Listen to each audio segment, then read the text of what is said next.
Day had dawned cold and gray when the man turned aside from the main Yukon Trail. He climbed a high earth bank where a little traveled trail led east through the pine forest. It was a high bank, and he paused to breathe at the top. He excused the act to himself by looking at his watch. It was 9 o'clock in the morning. There was no sun or promise of sun, although there was not a cloud in the sky. It was a clear day. However, there seemed to be an indescribable darkness over the face of things. That was because the sun was absent from the sky. This fact did not worry the man. He was not alarmed by the lack of sun. It had been days since he had seen the sun. The man looked along the way he had come. The Yukon lay a mile wide and hidden under 3 feet of ice. On top of this ice were as many feet of snow. It was all pure white. North and south, as far as the eye could see, it was unbroken white. The one thing that relieved the whiteness was a thin, dark line that curved from the pine-covered island to the south. It curved into the north, where it disappeared behind another pine-covered island. This dark line was the trail, the main trail. It led south 500 miles to the Chilkoot Pass and saltwater. It led north 75 miles to Dawson, and still farther on to the north 1,000 miles to Nulato, and finally to St. Michael on Bering Sea, 1,000 miles and half 1,000 more. But all this, the distant trail, no sun in the sky, the great cold, and the strangeness of it all, had no effect on the man. It was not because he was long familiar with it. He was a newcomer in the land, and this was his first winter. The trouble with him was that he was not able to imagine. He was quick and ready in the things of life, but only in the things and not in their meanings. 50 degrees below zero meant 80 degrees of frost. Such facts told him that it was cold and uncomfortable, and that was all. It did not lead him to consider his weakness as a creature affected by temperature, nor did he think about man's general weakness, able to live only within narrow limits of heat and cold. From there, it did not lead him to the thoughts of heaven and the meaning of a man's life. 50 degrees below zero meant a bite of frost that hurt, and that must be guarded against by the use of mittens, ear coverings, warm moccasins, and thick socks. 50 degrees below zero was to him nothing more than 50 degrees below zero. That it should be more important than that was a thought that never entered his head. As he turned to go, he forced some water from his mouth as an experiment. There was a sudden noise that surprised him. He tried it again, and again, in the air, before they could fall to the snow. The drops of water became ice that broke with a noise. He knew that at 50 below zero, water from the mouth made a noise when it hit the snow, but this had done it in the air. Undoubtedly, it was colder than 50 below, but exactly how much colder, he did not know. But the temperature did not matter. He was headed for the old camp on Henderson Creek, where the boys were already. They had come across the mountain from the Indian Creek country. He had taken the long trail to look at the possibility of floating logs from the islands in the Yukon down the river when the ice melted. He would be in camp by 6 o'clock that evening. It would be a little after dark, but the boys would be there. A fire would be burning, and a hot supper would be ready. As he thought of lunch, he pressed his hand against the package under his jacket. It was also under his shirt, wrapped in a handkerchief, and lying for warmth against the naked skin. Otherwise, the bread would freeze. He smiled contently to himself as he thought of those pieces of bread, each of which enclosed a generous portion of cooked meat. He plunged among the big pine trees. The trail was not well marked here. Several inches of snow had fallen since the last sled had passed. He was glad he was without a sled. Actually, He carried nothing but the lunch wrapped in the handkerchief. He was surprised, however, at the cold. It certainly was cold, he decided, as he rubbed his nose and face with his mittened hand. He had a good growth of hair on his face, but that did not protect his nose or the upper part of his face from the frosty air. Following at the man's heels was a big native dog. It was a wolf dog, gray-coated and not noticeably different from its brother, the wild wolf. The animal was worried by the great cold. It knew that this was no time for traveling. Its own feeling was closer to the truth than the man's judgment. In reality, it was not merely colder than 50 below zero. It was colder than 60 below, then 70 below. It was 75 below zero. Because the freezing point is 32 above zero, it meant that there were 107 degrees of frost. The dog did not know anything about temperatures. Possibly in its brain, there was no understanding of a condition of very cold, such as was in the man's brain. But the animal sensed the danger. Its fear made it question eagerly every movement of the man, as if expecting him to go into camp or to seek shelter somewhere and build a fire. The dog had learned about fire, and it wanted fire. Otherwise, it would dig itself into the snow and find shelter from the cold air. The frozen moistness of its breath had settled on its fur in a fine powder of frost. The hair on the man's face was similarly frosted, but more solidly. It took the form of ice and increased with every warm, moist breath from his mouth. Also, the man had tobacco in his mouth. The ice held his lips so tightly together that he could not empty the juice from his mouth. The result was a long piece of yellow ice hanging from his lips. If he fell down, it would break, like glass, into many pieces. He expected the ice formed by the tobacco juice, having been out twice before when it was very cold. But it had not been as cold as this, he knew. He continued through the level of forest for several miles. Then he went down a bank to the frozen path of a small stream. This was Henderson Creek, and he knew he was 10 miles from where the stream divided. He looked at his watch. It was 10 o'clock. He was traveling at the rate of 4 miles an hour.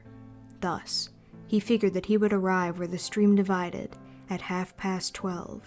He decided that he would eat his lunch when he arrived there. The dog followed again at his heels, with its tail hanging low, as the man started to walk along the frozen stream. The old sled trail could be seen, but a dozen inches of snow covered the marks of the last sleds. In a month, no man had traveled up or down that silent creek. The man went steadily ahead. He was not much of a thinker. At the moment, he had nothing to think about except that he would eat lunch at the stream's divide and that at 6 o'clock he would be in camp with the boys. There was nobody to talk to, and, had there been, speech would have not been possible because of the ice around his mouth. Once in a while, the thought repeated itself that it was very cold, and that he had never experienced such cold. As he walked along, he rubbed his face and nose with the back of his mittened hand. He did this without thinking, frequently changing hands. But, with all his rubbing, the instant he stopped, his face and nose became numb. His face would surely be frozen. He knew that, and he was sorry that he had not worn the sort of nose guard Bud wore when it was cold. Such a guard passed across the nose and covered the entire face. But it did not matter, he decided. What was a little frost? A bit painful, that was all. It was never serious. Empty as the man's mind was of thoughts, he was most observant. He noticed the changes in the creek, the curves and the bends, and always he noted where he placed his feet. Once, coming around a bend, he moved suddenly to the side, like a frightened horse. He curved away from the place where he had been walking and retraced his steps several feet along the trail. He knew the creek was frozen to the bottom, but he knew also that there were streams of water that came out from the hillsides and ran along under the snow and on top of the ice of the creek. He knew that even in the coldest weather, these streams were never frozen, and he also knew their danger. They hid pools of water under the snow that might be 3 inches deep or 3 feet deep. Sometimes a skin of ice half an inch thick covered them, and in turn was covered by the snow. Sometimes there was both water and thin ice, and when a man broke through, he could get very wet. That was why he had jumped away so suddenly. He had felt the ice move under his feet. He had also heard the noise of the snow-covered ice skin breaking, and to get his feet wet in such a temperature meant trouble and danger. At the very least, it meant a delay, because he would be forced to stop and build a fire. Only under its protection could he bare his feet while he dried his socks and moccasins. He stood and studied the creek bottom and its banks. He decided that the flowing stream of water came from the right side. He thought a while, rubbing his nose and face. Then he walked to the left. He stepped carefully and tested the ice at each step.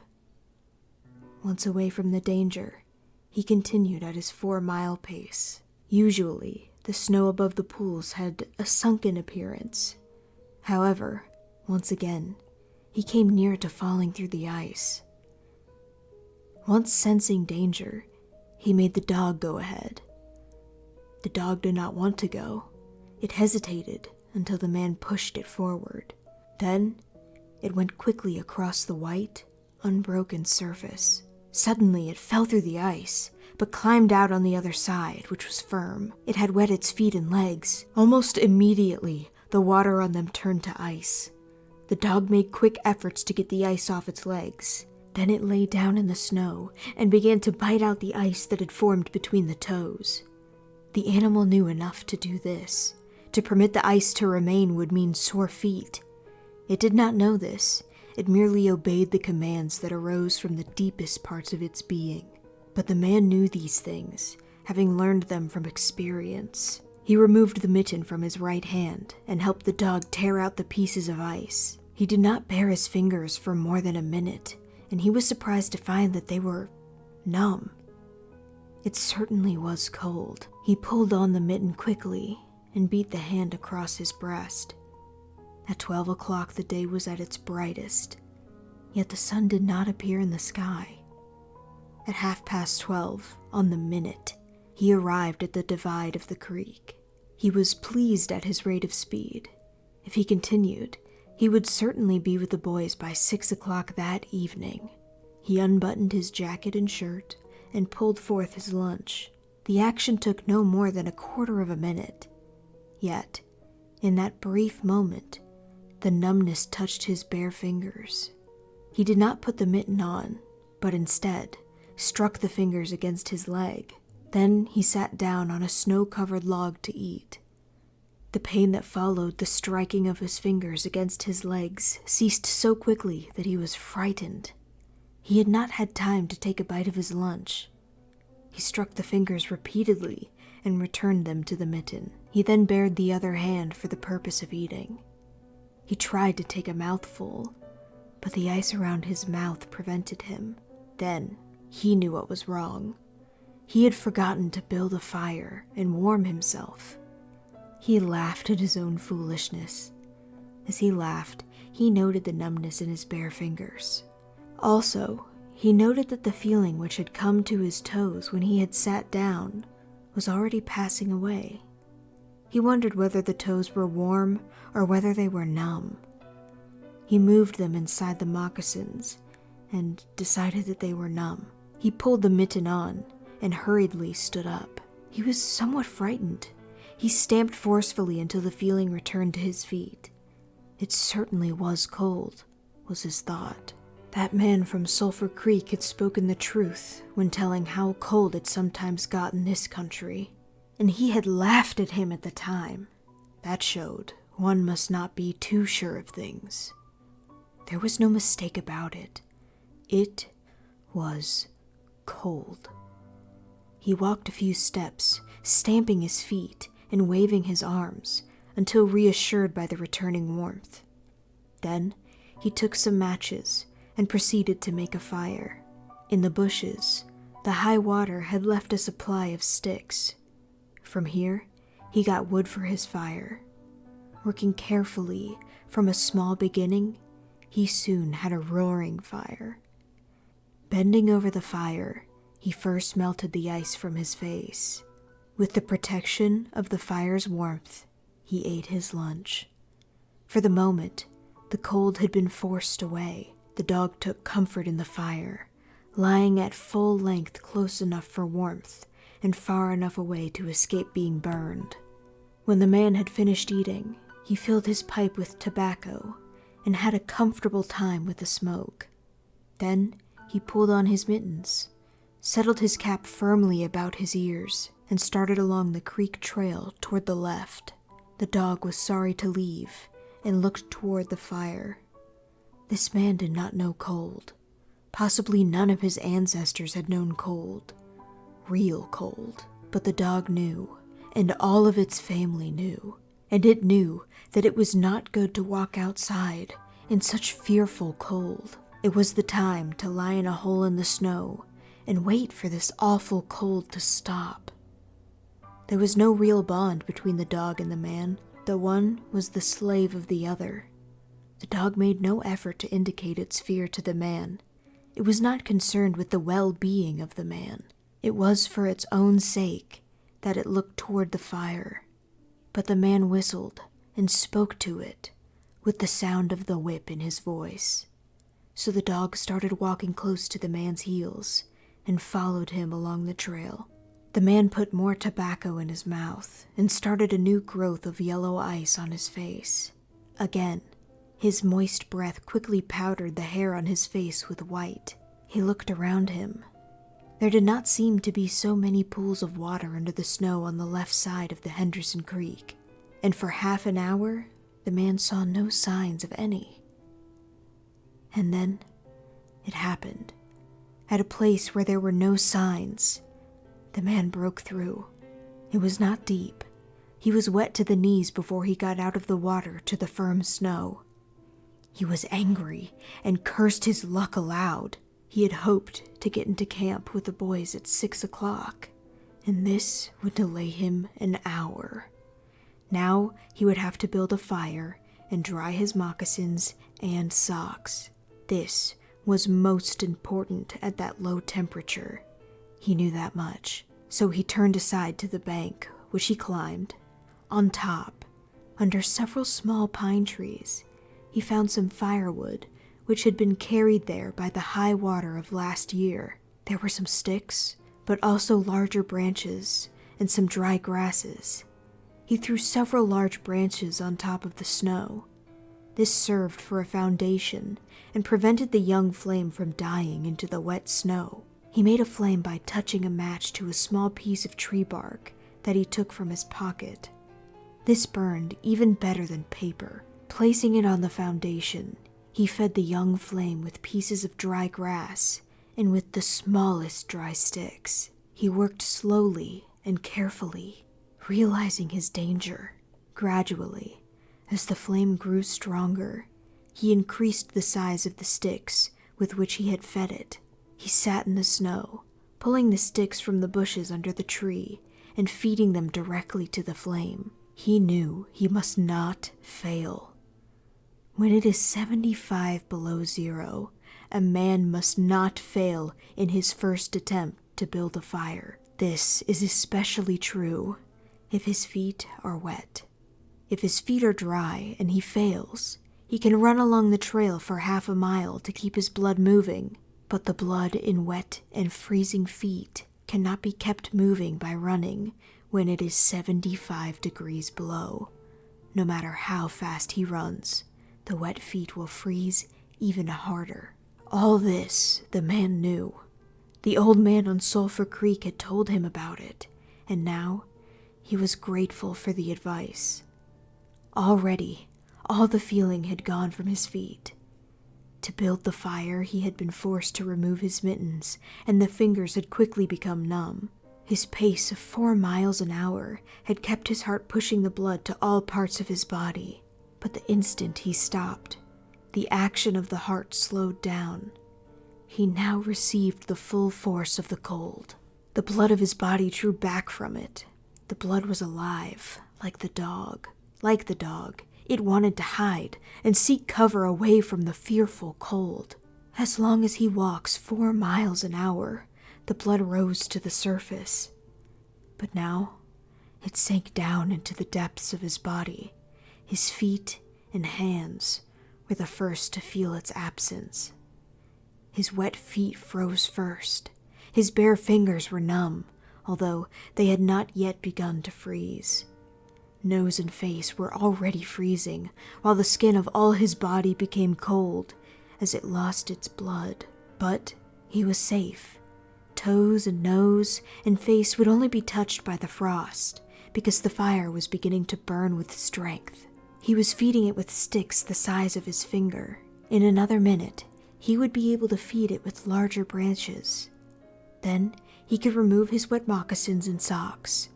While they dried, he would keep his naked feet warm by the fire, rubbing them first with snow. The fire was a success. He was safe. He remembered the advice of the old man on Sulphur Creek and smiled. The man had been very serious when he said that no man should travel alone in that country after 50 below zero. Well, here he was. He had had the accident. He was alone, and he had saved himself. Those old men were rather womanish, he thought. All a man must do was to keep his head, and he was all right. Any man who was a man could travel alone. But it was surprising the rapidity with which his face and nose were freezing, and he had not thought his fingers could lose their feeling in so short a time. Without feeling, they were, because he found it very difficult to make them move together to grasp a stick. They seemed far from his body and from him.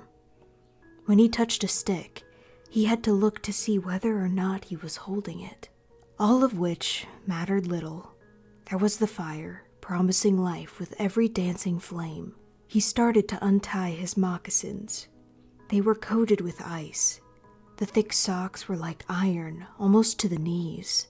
The moccasin strings were like ropes of steel. For a moment, he pulled them with his unfeeling fingers.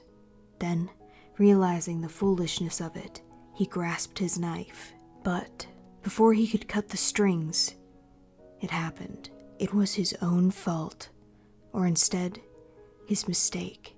He should not have built the fire under the pine tree. He should have built it in an open space. But it had been easier to pull the sticks from the bushes and drop them directly on the fire. Now, the tree under which he had done this carried a weight of snow on its branches. No wind had been blown for weeks, and each branch was heavy with snow. Each time he pulled a stick, he shook the tree slightly. There had been just enough movement to cause the awful thing to happen. High up in the tree, one branch dropped its load of snow. This fell on the branches beneath. This process continued, spreading through the whole tree. The snow fell without warning upon the man and the fire. And the fire was dead. Where it had burned was a pile of fresh snow. The man was shocked. It was like hearing his own judgment of death. For a moment, he sat and stared at the spot where the fire had been. Then, he grew very calm. Perhaps the old man on Sulphur Creek was right. If he had a companion on the trail, he would be in no danger now. The companion could have built the fire. Now, he must build the fire again, and this second time, he must not fail. Even if he succeeded, he would be likely to lose some toes. His feet must be badly frozen by now, and there would be some time before the second fire was ready. Such were his thoughts, but he did not sit and think of them. He was busy all the time they were passing through his mind. He made a new foundation for a fire, this time in the open space where no tree would be above it. Next, he gathered dry grasses and tiny sticks. He could not bring his fingers together to pull them out of the ground, but he was able to gather them by the handful. In this way, he also got many pieces that were undesirable, but it was the best he could do. He worked carefully, even collecting an armful of the larger branches to be used later when the fire gathered strength. And all the while, the dog sat and watched him. There was an anxious look in its eyes, because it depended upon him as the fire provider, and the fire was slow in coming. When all was ready, the man reached in his pocket for the second piece of tree bark. He knew the tree bark was there, although he could not feel it with his fingers. He tried again and again, but he could not grasp it. And all the time, in his mind, he knew that each instant his feet were freezing. This thought alarmed him, but he fought against it and kept calm. He pulled on his mittens with his teeth and began swinging his arms. Then he beat his hands with all his strength against his sides. He did this while he was sitting down. Then he stood up to do it. All the while the dog sat in the snow, its tail curled warmly over its feet, and its sharp wolf ears bent forward as it looked at the man. And the man, as he waved his arms and hands, looked with longing at the creature that was warm and secure in the covering provided by nature. After a time, he began to notice some feeling in his beaten fingers. The feeling grew stronger until it became very painful, but the man welcomed the pain. He pulled the mittens from his right hand and grasped the tree bark from his pocket. The bare fingers were quickly numb again. Next, he brought out his pack of matches, but the awful cold had already driven the life out of his fingers. In his effort to separate one match from the other, the whole pack fell in the snow. He tried to pick it out of the snow, but failed. The dead fingers could neither touch nor hold. Now, he was very careful.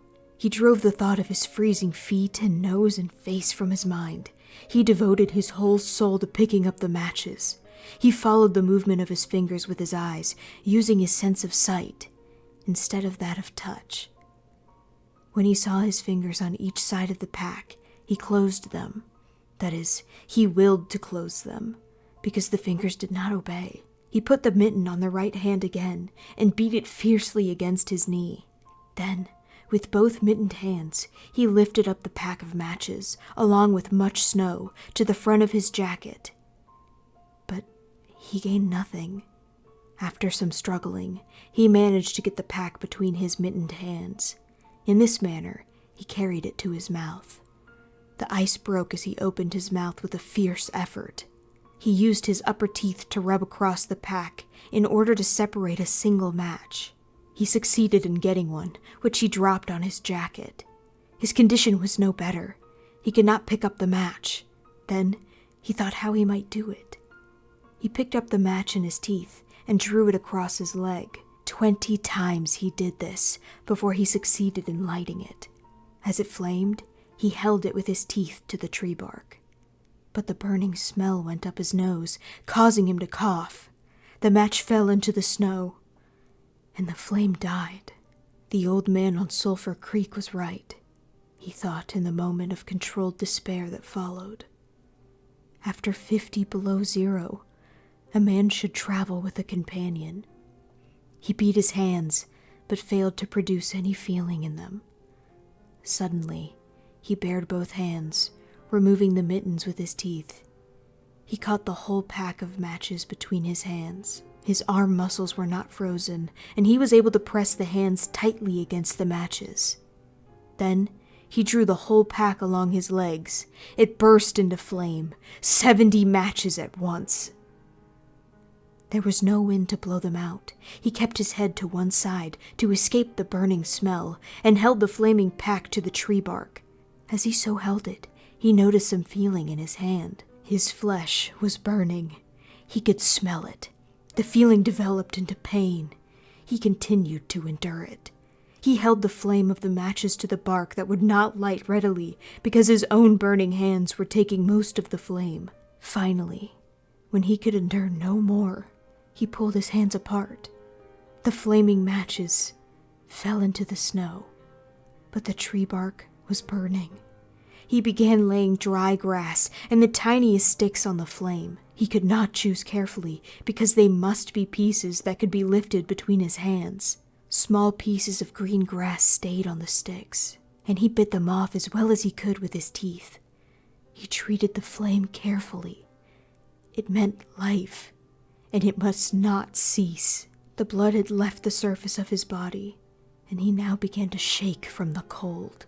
A large piece of a wet plant fell on the little fire. He tried to push it out with his fingers. His shaking body made him push it too far, and he scattered the little fire over a wide space. He tried to push the burning grasses and sticks together again, even with the strong effort that he made.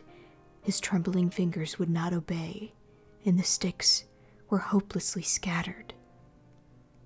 Each stick smoked a little and died. The fire provider had failed. As he looked about him, he noticed the dog sitting across the ruins of the fire from him. It was making uneasy movements, slightly lifting one foot and then another. The sight of the dog put a wild idea into his head. He remembered the story of the man caught in a storm who killed an animal and sheltered himself in the dead body, and thus was saved. He would kill the dog and bury his hands in the warm body until feeling returned to them. Then he could build another fire. He spoke to the dog, calling it to him, but in his voice was a strange note of fear that frightened the animal. It had never known the man to speak in such a tone before. Something was wrong, and it sensed danger. It knew not what danger, but somewhere in its brain arose fear of the man. It flattened its ears at the sound of the man's voice. Its uneasy movements and the lifting of its feet became more noticeable. But it would not come to the man. He got down on his hands and knees and went toward the dog.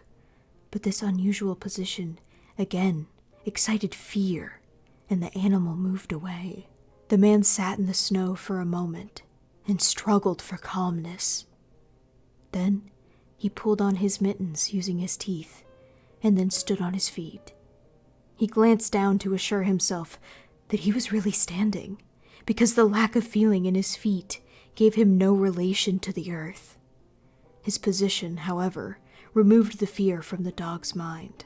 When he commanded the dog with his usual voice, the dog obeyed and came to him. As it came within his reach, the man lost control. His arms stretched out to hold the dog, and he experienced real surprise when he discovered that his hands could not grasp.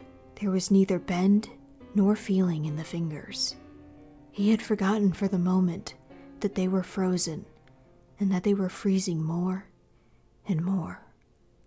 All this happened quickly, and before the animal could escape, he encircled its body with his arms.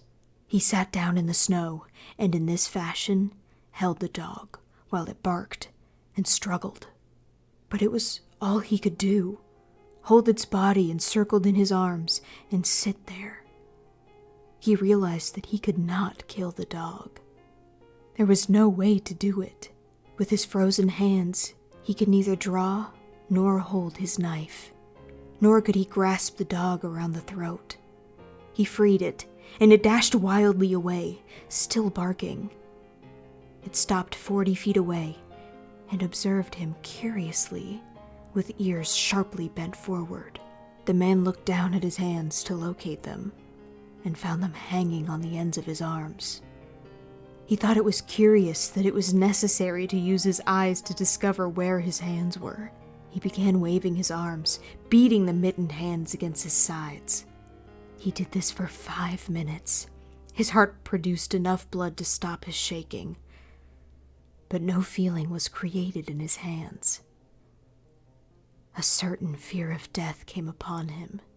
He realized that it was no longer a mere problem of freezing his fingers and toes or of losing his hands and feet. Now, it was a problem of life and death with the circumstances against him.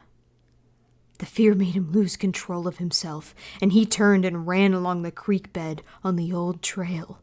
The dog joined him and followed closely behind. The man ran blindly in fear, such as he had never known in his life. Slowly, as he struggled through the snow, he began to see things again. The banks of the creek, the bare trees, and the sky. The running made him feel better. He did not shake any more.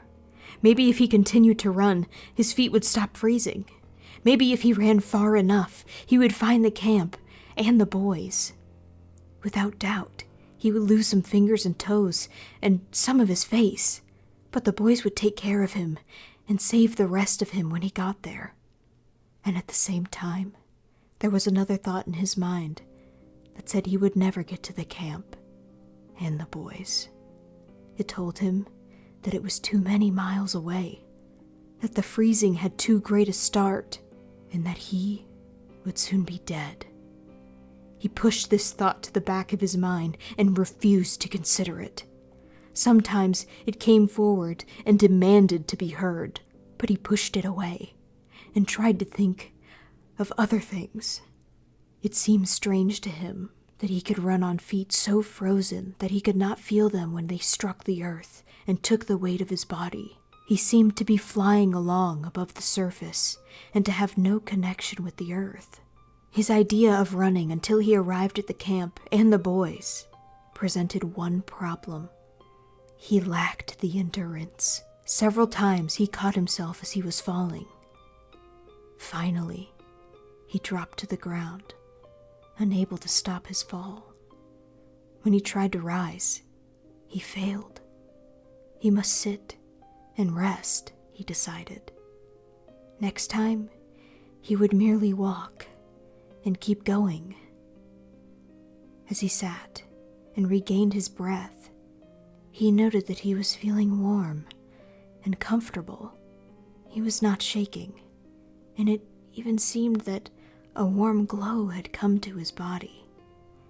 And yet, when he touched his nose or face, there was no feeling. Running would not bring life to them, nor would it help his hands and feet. Then, the thought came to him that the frozen portions of his body must be increasing. He tried to keep this thought out of his mind and to forget it. He knew that such thoughts caused a feeling of fright in him, and he was afraid of such feelings. But the thought returned and continued until he could picture his body totally frozen. This was too much, and again he ran wildly along the trail. Once he slowed to a walk, but the thought that the freezing of his body was increasing made him run again, and all the time the dog ran with him at his heels. When he fell a second time, the dog curled its tail over its feet and sat in front of him, facing him, curiously eager. The warmth and security of the animal angered him. He cursed it until it flattened its ears. This time, the shaking because of the cold began more quickly. He was losing his battle with the frost. It was moving into his body from all sides. This thought drove him forward, but he ran no more than 100 feet when he fell head first. It was his last moment of fear. When he had recovered his breath and his control, he sat and thought about meeting death with dignity.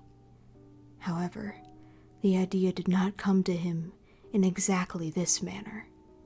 His idea was that he had been acting like a fool. He had been running around like a chicken with its head cut off. He was certain to freeze in his present circumstances, and he should accept it calmly. With this newfound peace of mind came the first sleepiness. A good idea, he thought, to sleep his way to death. Freezing was not as bad as people thought. There were many worse ways to die. He pictured the boys finding his body the next day. Suddenly, he saw himself with them, coming along the trail and looking for himself, and, still with them, he came around a turn in the trail and found himself lying in the snow. He did not belong with himself anymore. Even then, he was outside of himself, standing with the boys and looking at himself in the snow. It certainly was cold, was his thought. When he returned to the United States, he could tell the folks what real cold was. His mind went from this to the thought of the man of Sulphur Creek. He could see him quite clearly, warm and comfortable and smoking a pipe. "You were right, old fellow. You were right," he murmured to the old man of Sulphur Creek. Then the man dropped into what seemed to him the most comfortable and satisfying sleep he had ever known. The dog sat, facing him and waiting. The brief day ended in a long evening. There were no signs of fire to be made. Never in the dog's experience had it known a man to sit like that in the snow and make no fire. As the evening grew darker, its eager longing for the fire mastered it. With much lifting of its feet, it cried softly. Then it flattened its ears, expecting the man's curse, but the man remained silent.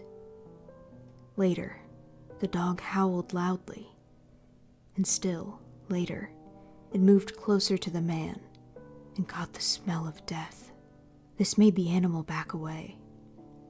A little longer it delayed, howling under the stars that leaped and danced and shone brightly in the cold sky. Then it turned and ran along the trail toward the camp it knew, where there were the other food providers and fire providers.